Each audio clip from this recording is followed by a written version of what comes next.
Late చేయకుండా అయితే మనం స్టార్టింగ్ ఎవల్యూషన్ ప్రాసెస్ని అయితే మనం స్టార్ట్ చేసేద్దాం. లేట్ చేయకుండా అయితే మనం వెళ్ళిపోదాం. ఫైనల్లీ అయితే మనం గెలక్కి కొడిసి బండిల్ని అయితే ఎవరిని అయితే చేసేస్తాం. దాని అవుట్ఫిట్ మాత్రం నిజంగా బాగుంది. డైమండ్స్ని న్యాయం చేసింది. గెలక్కి కొడిసి బండిల్ టోకెన్స్ కోసం కలెక్ట్ చేయడానికి నిజంగా నాకు 5 months అయితే పట్టింది.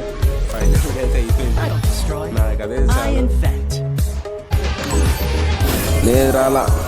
సెకండ్ స్పిన్ రాలేదు. లోపల నేను డొల్లా అన్నట్టు ఉంది. థర్డ్ స్పిన్ కన్నా వస్తే బాగుంటుంది. నేను ఇది కూడా రాలా. ఓకే, ఇక మన దగ్గర డైమండ్స్ అయితే లేవు కాబట్టి ఇక మనం ఫిస్ట్ కోసం వెళ్దాం. ఎలాగో మన దగ్గర 13 డైమండ్స్ అయితే ఉన్నాయి.